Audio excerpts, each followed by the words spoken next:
Siamo noi, siamo noi. Allora sapete già, facciamo festa come tutti i giorni. Bienvenue sur cette nouvelle vidéo. Comment allez-vous? J'espère que vous allez tous bien. Vous êtes tous bel et bien en forme, les amis. Incroyable, l'Inter contre la Rome. Wouh!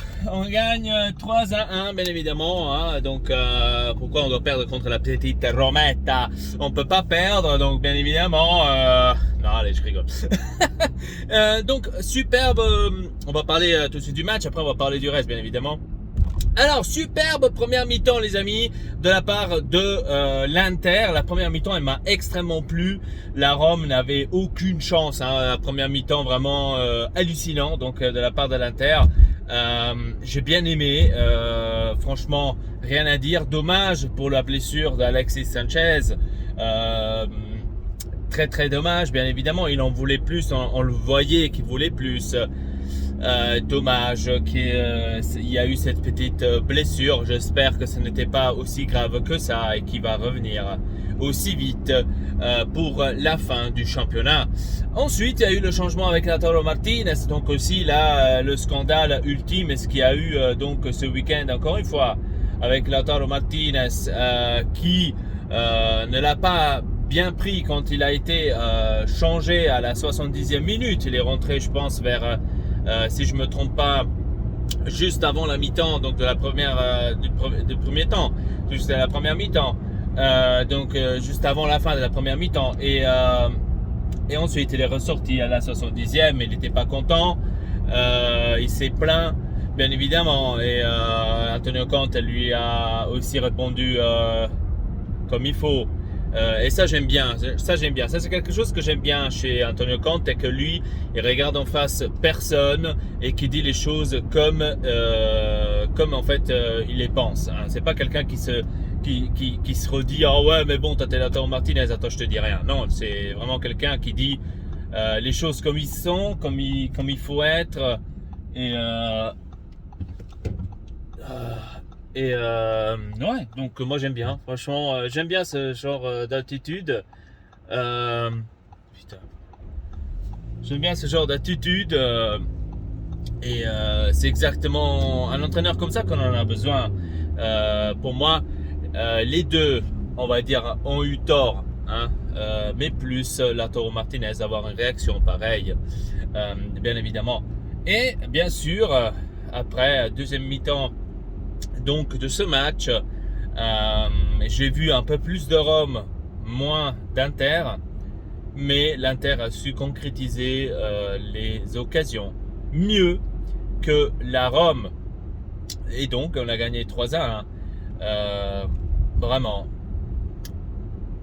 j'allais dire tranquille, mais c'était pas tranquille, parce que quand la Rome a marqué le premier but, que c'était 2-1, je croyais qu'ils allaient égaliser. Franchement, je croyais que ça allait être un match où il va y avoir une égalité.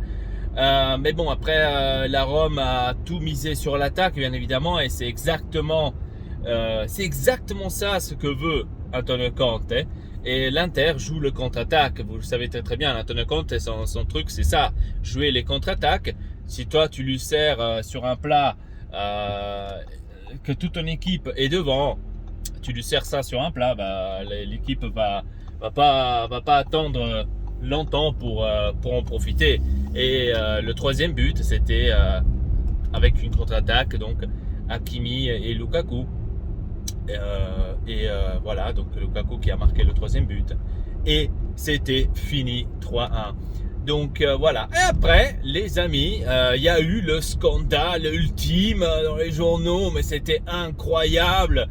Hein, Lautaro va partir de l'Inter, il s'est embrouillé avec Antonio Conte, scandale, c'est parce que les payes ne sont pas payés, voilà, donc aussi Antonio Conte va partir parce qu'il en a marre et tout, donc on a lu de tout, vraiment les explosions ultimes, tout le monde sur Facebook fâché, ecco, noi stessi ci andiamo a cercare delle cose dove non abbiamo bisogno di cercarle, donc tout le monde sur Facebook qui critiquait Antonio Conte, qui critiquait Lautaro Martinez plus Antonio Conte, d'ailleurs, que j'ai vu même des Conte out. Oui, vous avez vu, il le fait exprès, il veut que tout le monde part, etc., etc. Ça fait vraiment. Et moi, j'étais sur Facebook en train de rigoler, tout simplement. Je ne répondais pas, je lisais seulement les commentaires. J'étais tout simplement en train de rigoler parce que je me suis dit, c'est pas possible, les gars, ouvrez les yeux.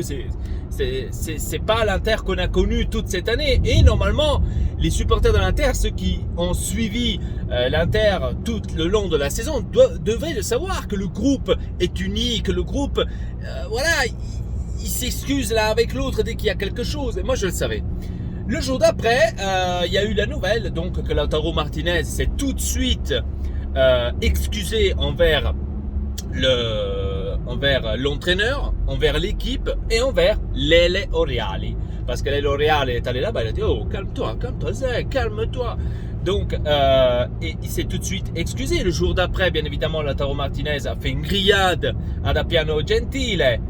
Et la chose qui m'a plu le plus, où l'équipe a envoyé chier tous les journaux italiens, les ont envoyés chier, ça c'est très très bien, mandate tutti a fanculo, tutto sporco, gazzetta di merda, tutti questi cessi di giornalai del cazzo che rompono sempre le palle sull'Inter, crisi Inter, Zhang non paga i stipendi ritirati, 2 mensalità domandati, c'è la crisi, ma vaffanculo va. Et donc, qu'est-ce qu'ils ont fait toute l'équipe?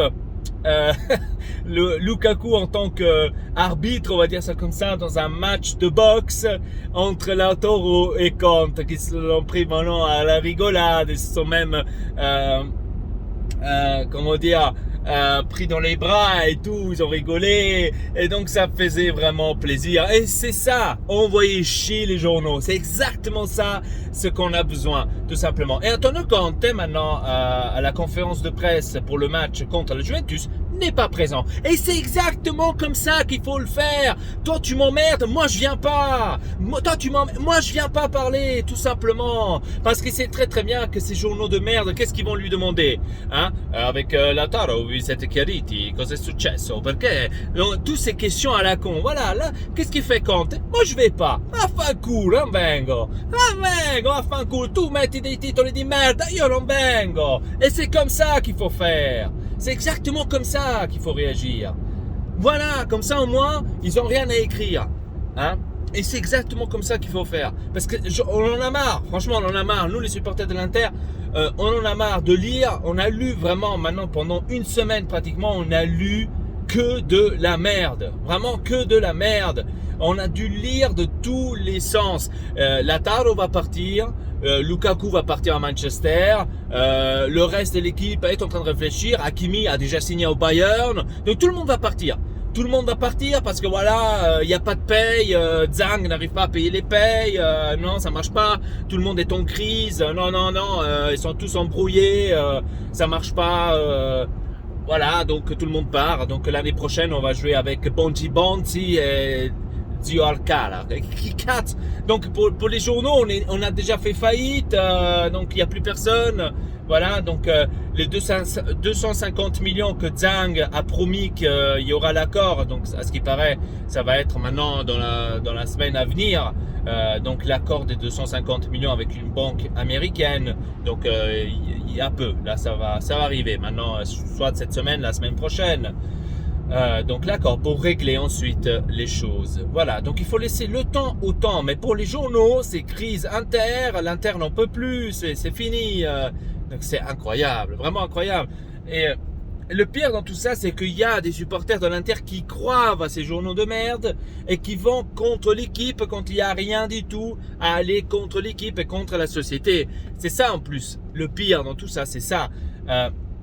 Et donc, je suis vraiment content que le groupe, l'équipe a réagi comme ça, de cette manière-là, pour envoyer tous chier tous ces journaux de merde qui ont tout simplement inventé une vie où il n'y en avait pas, tout simplement. Et ça, c'est très très bien. Moi, j'aime bien. Il faut faire comme ça. Il n'y a pas d'autre choix. C'est hallucinant. Parce que là, c'est vraiment pas possible, toute cette situation-là. Donc, ensuite, ce matin, qu'est-ce que je lis? Que la Juventus, eux, de leur côté, eux aussi, en privé, ils ont demandé aux joueurs d'enlever donc 4 mensualités de l'année passée et de cette année encore. Hein. Donc 2 je crois l'année passée et 2 de cette année. Donc en tous les cas en total 4 mensualités pour enlever aux joueurs. Donc parce qu'ils n'arriveront pas à les payer parce que justement avec le corona ils doivent le faire. Ah bah là les journaux par contre ils ne disent rien. Là les journaux par contre ils ferment tous leur gueule et ils ne font pas de titres scandale contre la Juventus en disant Juve non arrive à pagar les stipendi. Là on n'a lu rien du tout là-dessus. Mais c'est toujours l'Inter où il y a le problème. Hein, donc bien évidemment c'est toujours l'Inter. Donc là on voit vraiment niveau média comment c'est. Hein, dès que c'est quelque chose contre l'Inter pour on va dire faire de tout médiatiquement pour les abattre, ils font vraiment de tout. Donc ils inventent vraiment de tout. Vraiment hallucinant. Donc il y a toujours des agents qui viennent parler dans les journaux, comme l'agent de Bastoni qui vient à ce qui paraît parler et dire oui Bastoni on a demandé une augmentation, j'ai jamais vu une situation pareille, etc. Donc ils viennent tous ils vont tous parler dès que les journaux commencent à parler de crise, etc. C'est bizarre tout ça. Moi aussi je trouvais ça bizarre un tout petit peu. Et je n'y crois pas une seule seconde donc dans tout ça. Et c'est vraiment inexplicable tout ça franchement. Et c'est là qu'on se dit c'est très dommage que l'Inter n'a pas de radio, c'est très dommage que l'Inter n'a pas de télé comme les autres, parce que ça aurait été quelque chose d'autre d'avoir des télés, d'avoir des radios où on peut se défendre, où on peut dire la nôtre, etc. Donc il nous faut plus de ça. Ça c'est quelque chose, il nous faut plus nous médiatiser, on pourra dire ça comme ça. Parce que là, c'est pas possible. C'est vraiment hallucinant ce qu'on doit recevoir. Et le pire dans tout ça, c'est que beaucoup de supporters de l'Inter, ils croient encore à tout cela. Et ça, c'est le pire, je pense. Le pire dans tout ça, c'est pas ceux qui écrivent les journaux, qui écrivent toutes ces merdes. Mais le pire dans tout ça, c'est que ils croient à ça, les supporters. Et donc ça, c'est le pire, je pense. Et c'est vraiment hallucinant. Bref, alors, on se concentre pour le match pour demain. Contre la Juventus, j'espère qu'on va les éclater, hein, parce que justement, ah oui, ça aussi j'avais oublié, il y a eu aussi cet article par rapport à une fête qui a été faite de la part de Lukaku avec quelques joueurs de l'Inter qui étaient présents comme Hakimi. Ils ont fêté tard, etc. Ils ont fait une énorme fête, etc. Tout était démenti juste après. Parce que déjà de 1, c'était pas une fête, c'était simplement un simple manger que Lukaku a organisé donc avec ses coéquipiers, certains de ses coéquipiers et quelques amis. Donc un manger tout à fait normal. Le seul problème, c'était que le manger a duré plus que le couvre-feu et donc certains joueurs sont rentrés un peu plus tard qui devaient. Donc ils n'ont pas respecté le couvre-feu en Italie. Et c'est pour ça qu'en fait ils ont ils ont sorti les articles en disant que ouais voilà ils ont fêté jusque tard le soir, ils ont fait une énorme fête, etc. Quand c'était pas vrai, ils ont fait à manger tout à fait normal, ils sont allés manger, ils sont certainement arrivés tard le soir parce que le jour d'avant ils ont eu un match, ils ont eu l'entraînement j'imagine, et donc c'est normal que ça s'est on va dire déroulé un peu plus longtemps, et ils ont attendu j'imagine jusqu'à minuit parce qu'il y avait l'anniversaire de Lukaku, donc ils ont attendu jusqu'à minuit et c'est pour ça qu'ils n'ont pas pu respecter le couvre-feu.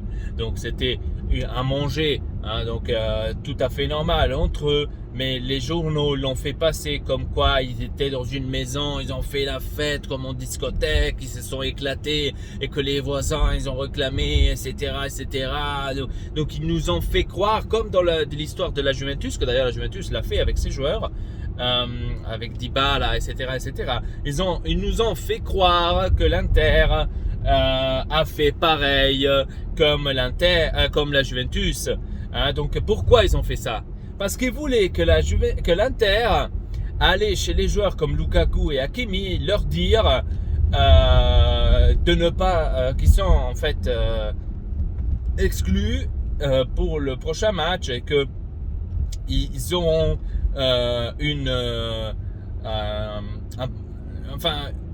on va dire quelque chose à payer au club, on va dire un genre de punition, on va dire ça comme ça, parce qu'ils ont fait ce genre de truc. Mais il n'y avait rien de tout ça, et donc l'Inter a tout de suite fait savoir qu'il n'y aura rien du tout, il n'y a aucune exclusion du prochain match, il n'y aura aucun protocole à respecter ou quoi que ce soit, ou une amende à payer, ou ici ou là, de la part du club. Donc ils étaient tous déçus, les journaux. Oh, non c'è niente, l'Inter non fa niente, non multa i suoi giocatori. Che cazzo deve multare?